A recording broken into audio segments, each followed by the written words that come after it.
تمہاری رائے یا تمہارا دل اور تمہارا ایمان ڈاؤں ڈول ہوتا ہے۔ اگر تمام خیالات کو دل سے محو کر کے یہ سچا اور دلی یقین کر لو کہ خدا سچا ہے اور قرآن اس کا کلام اور بالکل سچا ہے، اور قرآن خدا کا کلام اور بالکل سچ ہے، تو تم کو اس قسم کے شبہات ہرگز پیدا نہ ہوں۔ پس سمجھو کہ تفسیر لکھنے میں میرے اصول کیا ہیں۔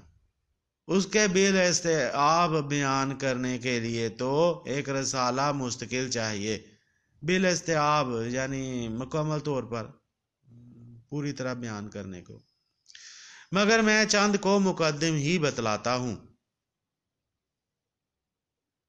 چند ایک اصولوں کو پہلے بتلاتا ہوں بس۔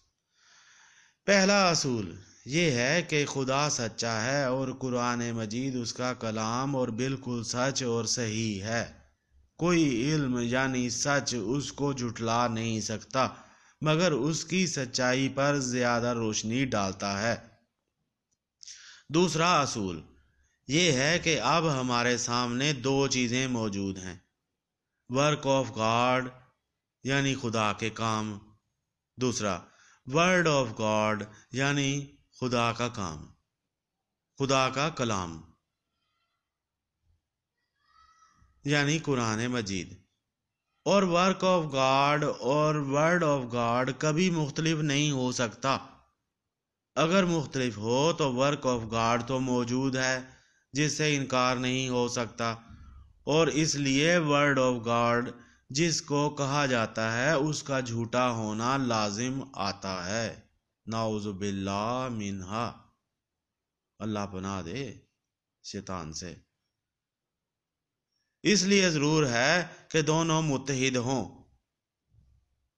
تیسرا اصول ورک آف گاڈ یعنی قانون قدرت ایک عملی عہد خدا کا ہے، اور وعدہ اور وعید یہ قولی معاہدہ ہے، اور ان دونوں میں سے کوئی بھی خلاف نہیں ہو سکتا، لیکن اس سے یہ سمجھنا کہ اس کی تسلیم سے خدا کی قدرت مطلق میں نقصان آتا ہے جیسا کہ میں سمجھتا ہوں کہ تمہارا خیال ہے، محض غلط اور وہم اور ناسمجھی ہے۔ اس راز کے سمجھانے کو چند سطریں کافی نہیں۔ چوتھا اصول خواہ یہ تسلیم کرو کہ انسان مذہب یعنی خدا کی عبادت کے لیے پیدا ہوا ہے، خواہ یہ کہو کہ مذہب انسان کے لیے بنایا گیا ہے، دونوں حالتوں میں ضرور ہے کہ انسان میں بنسبت دیگر حیوانات کے کوئی ایسی چیز ہو کہ وہ اس بوجھ کے اٹھانے کا مکلف ہو، ذمہ دار ہو، اور انسان میں وہ شے کیا ہے؟ عقل ہے۔ اس لیے ضرور ہے کہ جو مذہب اس کو دیا جاوے عقل انسانی کے مافوق نہ ہو۔ مجھ کو افسوس ہے کہ تم ہرگز نہیں سمجھتے کہ عقل انسانی اور عقل شخصی میں کیا فرق ہے۔ اگر وہ عقل انسانی کے مافوق ہے تو انسان اس کا مکلف نہیں ہو سکتا، مگر اس کی ایسی مثال ہوگی جیسے کہ بیل یا گدھے کو امر و نہی کا مکلف قرار دیا جاوے۔ امر و نہی یعنی کیا کرنا ہے اور کیا نہیں کرنا، بلکہ اس کی ایسی مثال ہوگی جیسے کہ بیل یا گدھے کو امر و نہی کا مکلف قرار دیا جاوے یا جونپور کا قاضی بنا دیا جاوے۔ مذہب اسلام اور خدا کا کلام ان تمام نقصانوں سے پاک ہے، نقصانوں سے مراد نقصوں سے، نقائص سے، عیبوں سے پاک ہے۔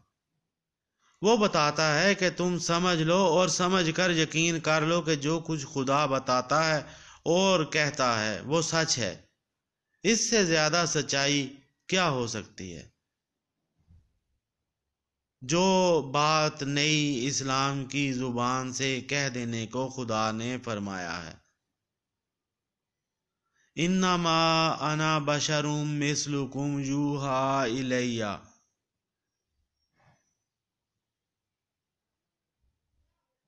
یعنی بے شک میں تمہاری طرح کا ہی ایک انسان ہوں، میری طرف وہی آتی ہے۔ انما الہکم الہ واحد، بے شک تم سب کا خدا ایک ہی ہے۔ انما انا بشیر و نذیر، بے شک میں بشارت دینے والا اور نذارت دینے والا بنا کر بھیجا گیا ہوں۔ میں بشیر و نذیر ہوں، میرا کام بشارت دینا ہے اور نذارت دینا ہے۔ جانے من مذہب اسلام اور خدا کے کلام کو دیو و پری کے قصے مت بناؤ، ورنہ جو فوقیت اسلام کو دوسرے مذاہب باطلہ سے ہے وہ ساقط ہو جاتی ہے، اور انسان عقل انسانی کی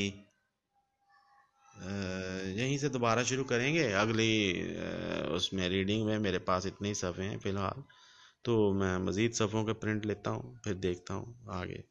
تو اس جملے کو بھی مکمل کر لیں گے میرا خیال ہے۔ نیچے جو جملہ لکھا ہوا ہے وہ فٹ نوٹ ہے، وہ اس عبارت کا جملہ نہیں ہے، لیکن دیکھتے ہیں۔ اس وقت تک کے لیے اللہ حافظ۔